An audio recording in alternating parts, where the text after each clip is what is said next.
ایک سوال بڑا عجیب و غریب ہے کہ اللہ تعالیٰ کو جب سب کچھ معلوم ہے تو فرشتوں سے پوچھتے کیوں ہیں؟ روایتوں میں آتا ہے کہ فرشتے فجر میں اور عصر میں فرشتوں کی ڈیوٹی تبدیل ہوتی بدلتی ہے، اور اللہ تعالیٰ پوچھتے ہیں کہ میرے بندے کو کس حال میں پایا تم نے؟ وہ بتاتے ہیں کہ نماز پڑھتا ہوا پایا، یا سو رہا تھا، یا جو کچھ بھی وہ کر رہا تھا وہ اس کی رپورٹنگ کرتے ہیں۔ تو سوال یہ پیدا ہوتا ہے کہ بھائی جب اللہ تعالیٰ کو سب کچھ معلوم ہے تو یہ فرشتوں سے پوچھنے کا کیا مطلب ہے؟ اصل میں فرشتوں نے انسانوں کے پیدا کیے جانے کے وقت میں ایک اعتراض کیا تھا۔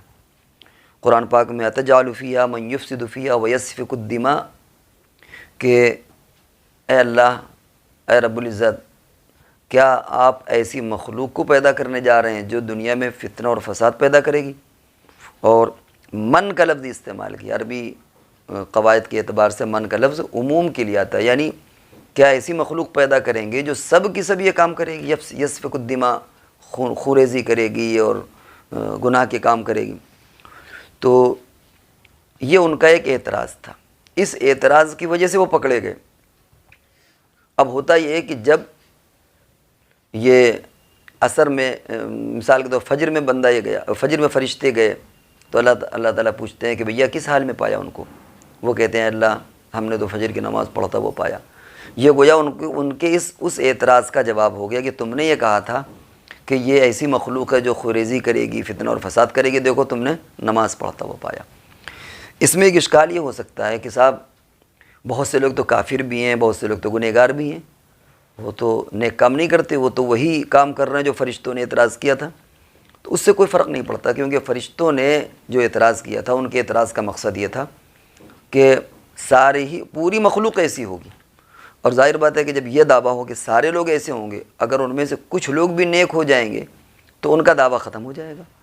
اب ٹھیک ہے گنہگار بھی ہیں، کافر بھی ہیں، لیکن یہ دعویٰ کچھ لوگ بھی اگر نیک بندے پیدا ہو گئے تو ان فرشتوں کا وہ اعتراض ختم ہو گیا۔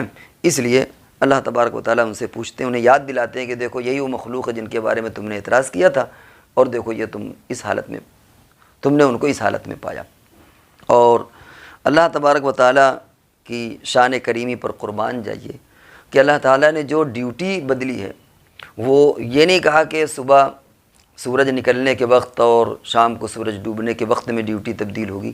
یہ ڈیوٹی تبدیلی کا یہ وقت نہیں بدلا، حالانکہ زیادہ قرین قیاس یہ تھا کہ ڈیوٹی اس وقت میں بدلنا چاہیے کہ دن کا ایک ہوتا اور رات کا ایک ہوتا، یعنی دن کے فرشتے الگ ہوتے، رات کے الگ ہوتے، لیکن اللہ رب العزت نے جو ڈیوٹیاں تبدیل کی ہیں وہ فجر اور عصر۔ اب ظاہر بات ہے کہ فجر میں بندہ نماز پڑھ رہا ہوتا ہے، عصر میں بندہ نماز پڑھ رہا ہوتا ہے۔ تو اب جب اللہ تعالیٰ پوچھتے ہیں اس سے کہ کس حال میں پایا، اور اللہ تعالیٰ یہ نہیں پوچھتے کہ تم پورے دن کس حال میں پائے ہو یا تم نے پوری رات کس حال میں پائی ہے، بلکہ اللہ تعالیٰ فرماتے ہیں کہ ابھی تم نے کس حال میں ان کو چھوڑا ہے۔ اب وہ کہتے ہیں کہ اللہ ہم جس حال میں چھوڑ کر کے آئیں تو وہ تو بندہ فجر کی نماز پڑھ رہا تھا۔ عصر والے کہتے ہیں اللہ ہم تو اس حال میں چھوڑ کر کے آئیں کہ وہ عصر کی نماز پڑھ رہا تھا۔ تو یہ ان کے اس اعتراض کا جواب بھی ہوا، اور یہ اللہ کی شان کریمی بھی ہے کہ اللہ نے ایسے وقت میں ان کی ڈیوٹیاں تبدیل کی جس وقت بندہ عبادت کرتا ہے۔ تو اسی لیے ان دو نمازوں کی اہمیت بھی زیادہ ہے۔ تو ہمیں بھی چاہیے کہ ہم فجر کی نماز بھی پڑھیں، ورنہ ہماری رپورٹنگ یہ ہوگی اللہ تعالیٰ پوچھیں گے کس حال میں پایا، تو فرشتے کہیں گے اللہ وہ تو پڑا سو رہا تھا۔ یا عصر میں اللہ تعالیٰ پوچھیں گے اس سے فرشتے سے کہ کس حال میں پایا، تو فرشتے کہیں گے وہ تو مارکیٹ میں ٹہل رہا تھا۔